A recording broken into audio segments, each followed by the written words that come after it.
Okay, welcome to the presentation on hidden asset searches. This is being conducted by Active Intel Investigations, a licensed private investigative agency. I'm going to talk about hidden assets, one of the most common types of requests that we get for investigative services. Hidden asset searches are done for a number of reasons, which we'll talk about. If anybody has any questions during the presentation, the webinar, you can type them into the chat. We'll keep an eye on them, and as we go through the content, if there's questions that are related to that part of the content, we'll address them. If not, we'll hit them at the end. We'll have some time at the end to answer some questions that are not part of the presentation. So the first question is, why are hidden asset searches needed? The most common reason is for a court judgment. And if somebody has a lawsuit where they win a judgment against somebody and they want to recover those judgment funds, you need an asset search to find out where they are. Sometimes people will do an asset search for pre-litigation intelligence. So prior to suing somebody, you want to know what their status is to make sure they have funds to satisfy a judgment if you win. The other reason for a pre-litigation asset search is because you might want to make sure the person doesn't have too much money. Look, if you're suing somebody for $20,000 and they have $10 million in the bank, they might be able to spend $20,000 on legal fees just to frustrate your case. So pre-litigation is for the purpose of making sure they have enough assets to satisfy a judgment, but not too much where you're up against a Goliath in court. Third reason is fraud, loss recovery. If you've been a victim of a Ponzi scheme, of a some type of online fraud, you may want to do an asset search on the perpetrators of that to make sure that you can try to get your money back. Probate and divorce are two types of family law cases where there may be assets being concealed or diverted by a family member, prior spouse, sibling, somebody who's trying to hide assets from you in a family law case. And the last one is debt garnishments. If you have a debt against somebody and you want to get some of that recovery of money that's rightfully yours, an asset search will be done for that. As a side note, you see at the bottom, it's an estimated value that there are $450 billion worth of judgments that have already been dictated by the court. They've already been adjudicated. There's a judgment. There's a plaintiff has a written judgment against the defendant as of 2022. These are unrecovered. These are the amounts that are not yet recovered in a litigation.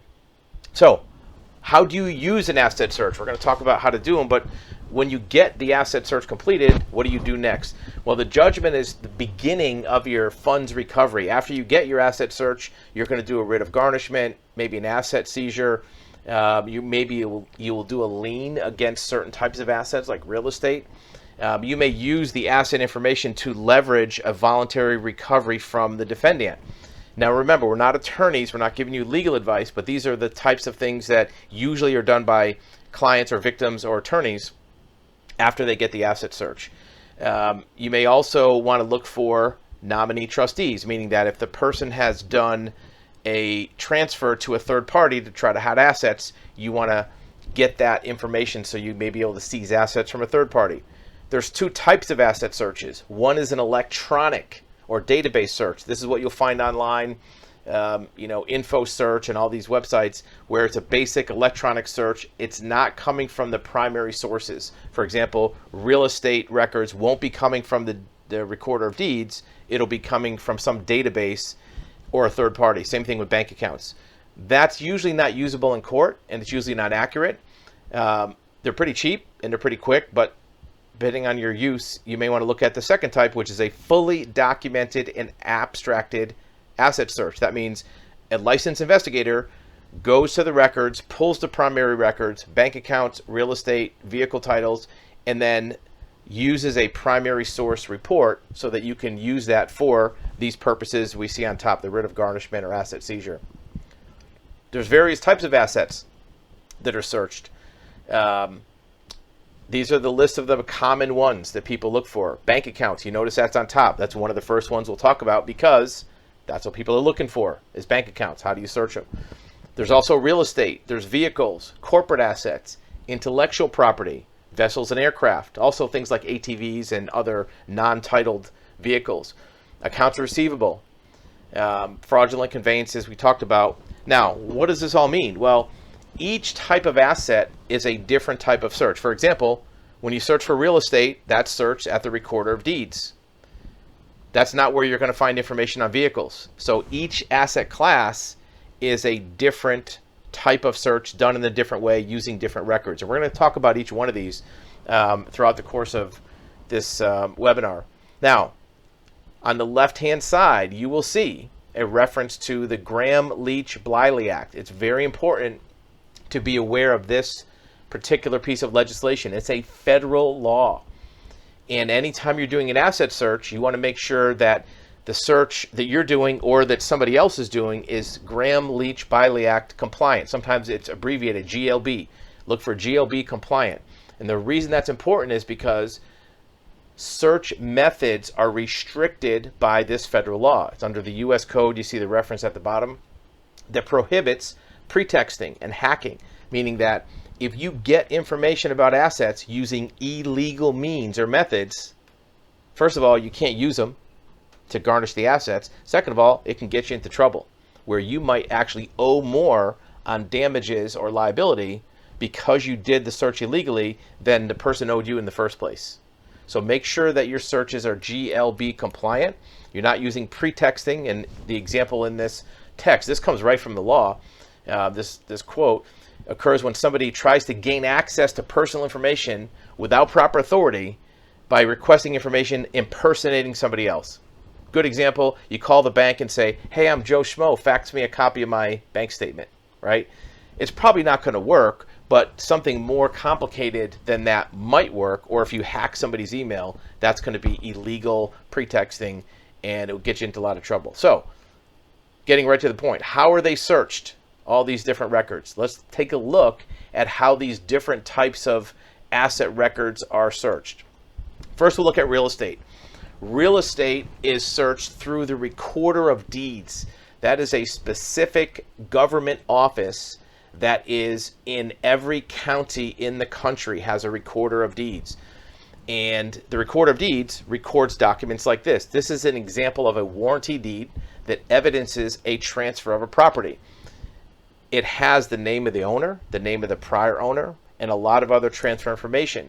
You want to get this directly from the recorder of deeds, not from a third party, not online. And if you see on the second box, it says not from the tax assessor. Here's why.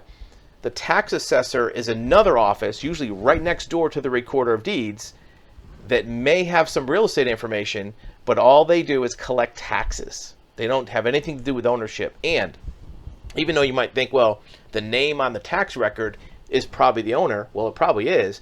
But there's some people who put the name on the tax record in a different name or a company or their accountant, which may not be the same as the owner. So you want to get the recorder of deeds, not the tax assessor. Be aware of quitclaim deeds where somebody very unobtrusively transfer the property to somebody else to get out of their name, to try to hide property. A correctly done title search, which is what this is called, will find that quitclaim deed, and you can go back before that with a chain of title to find out who really owns it. If they quitclaimed it to their cousin, then you want to find out who owned it before that. Also, when you're searching this, look for adjacent instruments. In this example, if you see at the very top of this page, you notice a document number, 347761. What you want to do when you look in that deed book is look at 347760 and 347762. Look at the documents on either side. Here's why.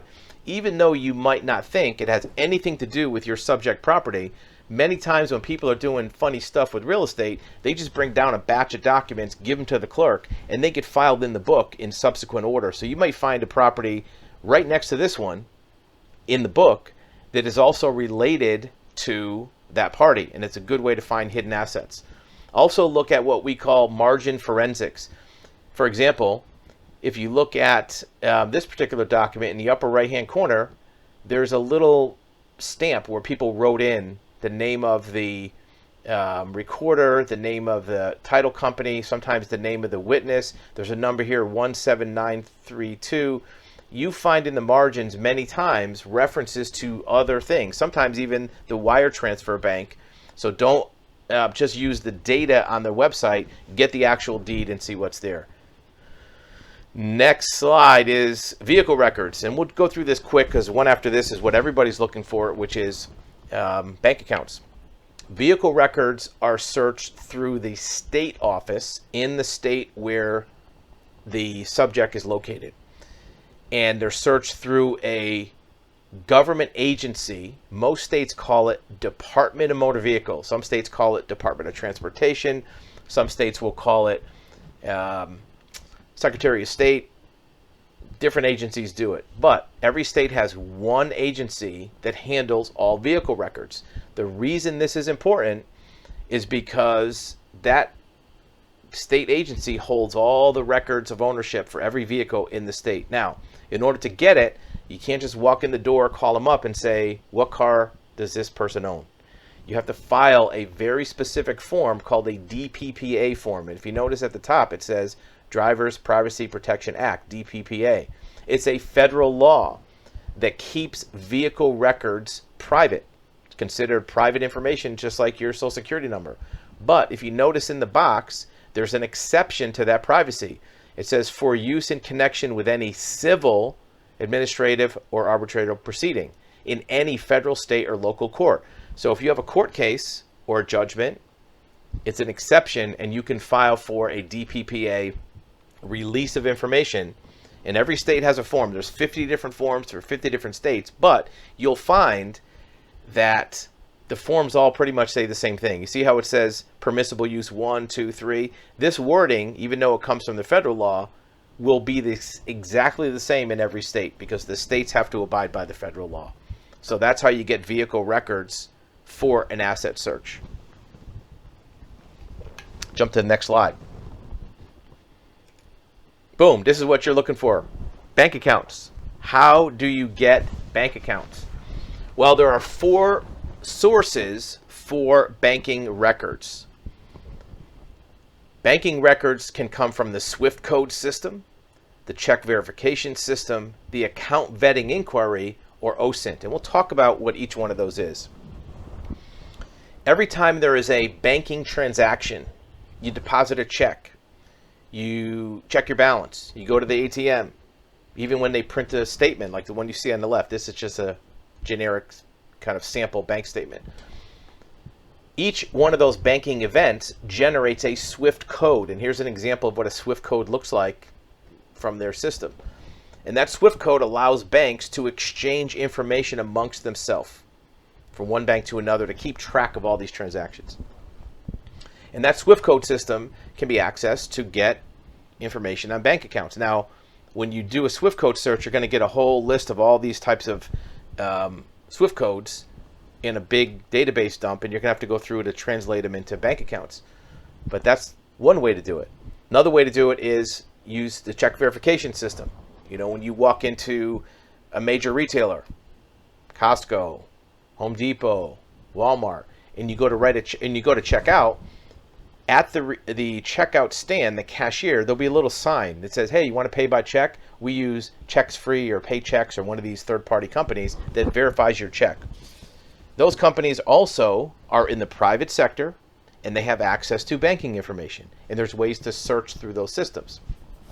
Number 3 is the account vetting inquiry. What that means is anytime a person opens a new bank account, the bank will check your deposit, check your ID, and they'll also check you out behind the scenes to make sure you're not a serial check bouncer. And there's an account vetting inquiry they do.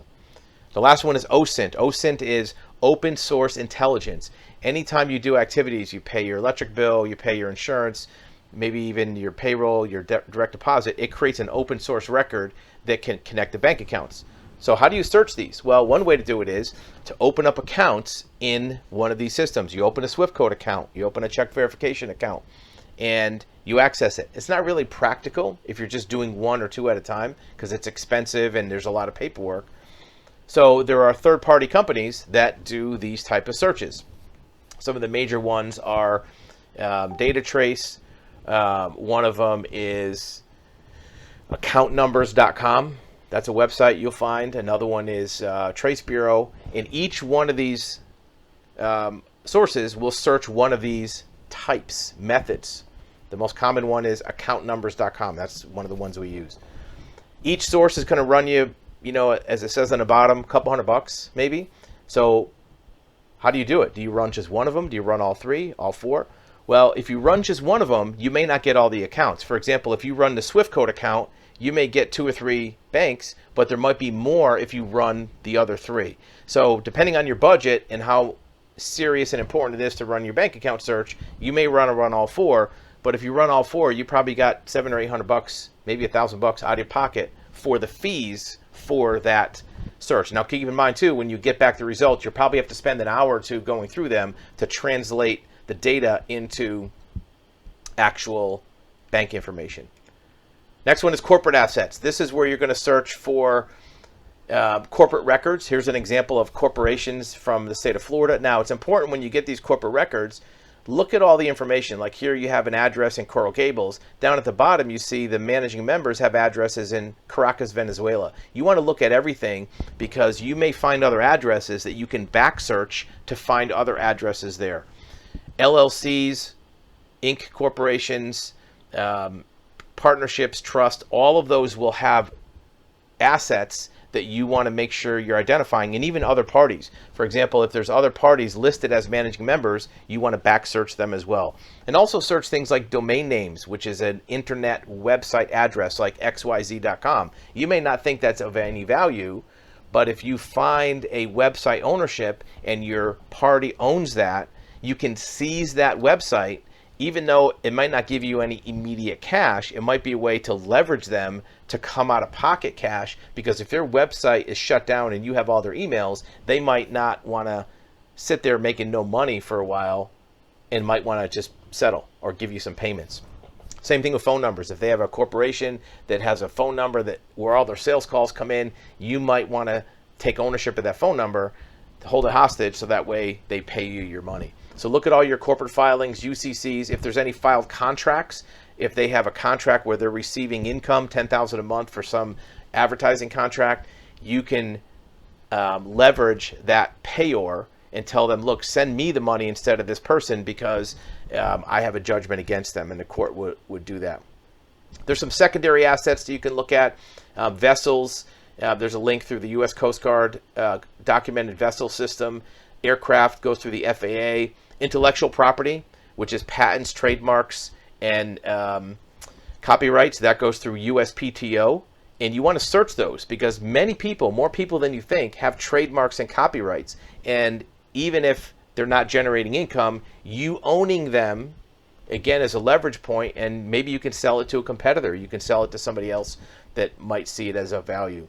The last one is accounts receivable, where if somebody has a contract where they're owed money, that may show up in PACER, which is a government system of federal court tax filings and documented filings, and you may find receivables at that location. Last one, this is where you're going to search for third parties. Many people, when they are trying to hide assets, will put assets in the name of a third party. They'll put the house in their cousin's name. They'll put a bank account in their friend's name. You want to search for these nominee trustees for fraudulent conveyances. And the way you do it is, for example, when you search for property taxes, if you notice here, and again, this isn't anybody that did anything wrong. It's just a random property tax search. I put in the name Smith because it's a common name. The owner is Smith and Adams Confections, and their address is Orlando, Florida. That's the address of the person who is paying the taxes. But if you look, the legal description, the property is at a different address. So this may be a case where it's a non-owner occupied property, and that's where you want to look for nominee trustees. A fraudulent conveyance, if you look at it here, is a transfer for the express purpose of putting it beyond the reach of a known creditor. In such a case, the creditor may bring a lawsuit to void the transfer. So if you do find a fraudulent conveyance, you want to take action to have that transfer undone and put it back in the name of the original party that owes you money. And this happens all the time, even with major companies. You see this article here, TD Bank had to pay $1 billion because they put money into the wrong account on behalf of a scammer, and they were liable. So when you look at third parties, not only do you look at the third parties who are actual fraudsters, look at enablers, banks, accountants, attorneys who enabled this transfer, and they may have liability. Those are the main types of asset searches that can be done. When we do an asset search for a client, we search all of those different asset classes. You could do the same thing yourself. We have a do-it-yourself type of asset search where you can do the research on your own. We give you kind of a template and at least the links to where you do all this. You can also arrange for consultation with a licensed private investigator. That's done through our consulting website, Teleclient. You see the link on the screen. We're members of all the major investigative agency organizations, and the OSINT Foundation is a very good example of where training and documentation happens for this open source type intelligence comes from. So with that being said, we're looking to see if we have any questions, any specific things that come up. One of the questions that we had earlier from email is, when you get a bank account search, what is included in that bank report? Well, once you get the bank records from either OSINT or Swift code, wherever it's coming from, what you're going to have is a snapshot where it'll have the bank name, it'll have the account number. Sometimes it'll be a truncated or shielded account number. It may have a few of the digits blocked off at the end, like XXX at the end. Some banks give you the whole account number. Some banks will give you partial. If you get partial, we'll tell you in a minute how to get the full account number. You'll get the routing number for that bank. You'll get a recent balance. So how much is in the account, or at least how much was in the account within the last few days. And normally you will get a recent transaction. For example, it might have the last check that was written for $120 or the last deposit for $500. And the reason that's important is because that'll help you match it up to with known activity. If you know that this account has a direct deposit every week of $580 for a paycheck, you know now that it matches that subject that you're looking for. What else is it going to have? Well, depending upon what source it is, if it's the OSINT source, you may also find that it has connections to direct deposit or connections to automated payments. That's normally only comes from the OSINT type of search if it's been revealed through open source communications. That's a common question, is what's going to show up on the asset search? What about turnaround time? How long does it take to get these records? Well, in most cases, you can access them directly. For things like real estate, you can access the recorder of deeds. That's all public records. For vehicles, normally you have to mail in that DPPA form and wait until the DMV mails it back. Most states get it back to you within a week. There's a few states that take longer. If you bring it in person, you might be able to get it quicker. Bank accounts, depending upon which source you're using, normally when you put in the inquiry, you'll get it back in 4 or 5 business days, unless it's a wider search. For example, things like credit unions or retirement accounts, or maybe smaller regional banks sometimes send back their information later, but 4 or 5 business days is a good rule of thumb for bank records. The one that takes the longest is if you are trying to get very complicated insurance claim records. For example, if somebody received an insurance claim, you have to put in a request. Usually that requires something from the court showing that you have that judgment. These other searches, you don't have to have any court documentation, but insurance claims you probably do, and that might be something that takes a little bit longer. Hopefully those answers your questions. We appreciate you viewing this presentation on asset searches. Keep an eye on our channel for upcoming events for other types of investigations, and we'll see you in the future.